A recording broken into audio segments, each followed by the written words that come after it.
ছেলেরে প্রশ্ন করে, তোর কাছে তোর বউ বড় না আমি বড়? আছে না নাই? এটা একটা প্রশ্ন হইল।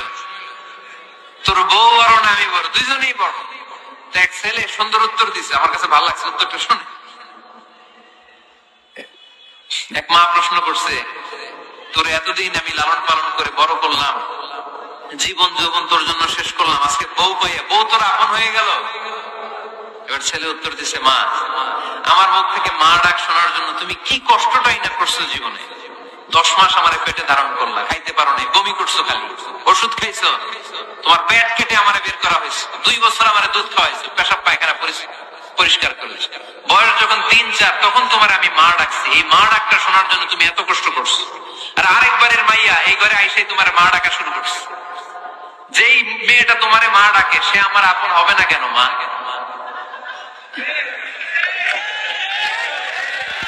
কিনা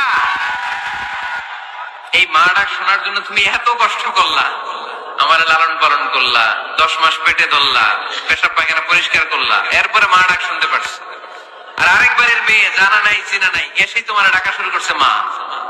তো যে আমার মারে মা ডাকে তার স্থান তো আমার কলিজায়, ঠিক কিনা? শাশুড়ি আম্মারা যারা আছেন প্লিজ বৌমাদেরকে কষ্ট দিয়েন না।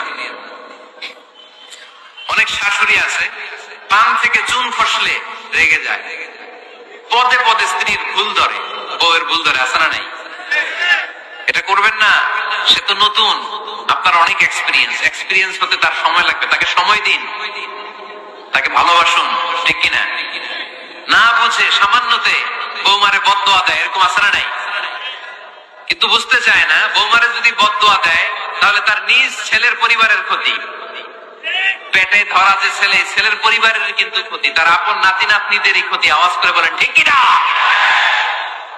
বৌমাকে বদদোয়া দিয়েন না। বৌমাকে নিজের মেয়ের মতো দেখবেন। সমাধান আমি দিচ্ছি, কেমন দেখতে হবে? নিজের মেয়ের মতো। নিজের মেয়ে সকালে ঘুম থেকে ওঠে 11টা, ওইটা সমস্যা নাই। বৌমা কেন উঠলো না, ওইখানেই ঝামেলা, আছে না নাই? মেহেরবানি করে আপনার বৌমাকে আপনার নিজের মেয়ের মতো দেখেন। নিজের মেয়ের যেমনি আদর করেন তাকেও অমনি আদর করেন। আপনার বৌমারে যদি আপনি কষ্ট দেন, মনে রাখবেন আপনার নিজের মেয়েটাও আরেকবারের বউ হয়ে কয়েকদিন পরে যাবে। আপনি যা যা করবেন আপনার মেয়েকেও তারা ওই রকম কষ্ট দিয়ে বাড়িতে ফিরিয়ে দিবে। চিল্লায় বলেন ঠিক কিনা? খবরদার, টিট ফর ট্যাট। ইটটি মারলে পাটকেলটি খেতে হয়। এজন্য শাশুড়ি আম্মা জানারা যারা আছেন, বৌমার সাথে খারাপ আচরণ করবেন না মেহেরবানি করে। তাকে আপনি কষ্ট দিলে আপনার নিজের মেয়েটাও আরেক বাড়ির বৌমা হবে, সেও ওই বাড়িতে এই কষ্টগুলো ভোগ করবে। এগুলো যখন আপনি শুনবেন তখন আপনার চোখ দিয়ে পানি পড়বে কি পড়বে না? আমার শাশুড়ি মায়েরা যারা আছেন, প্রথমে শাশুড়ি দিয়ে শুরু করি। আমার মাইকের আওয়াজ যে ঘরগুলোতে যায়, আমার শাশুড়ি মাদেরকে বলবো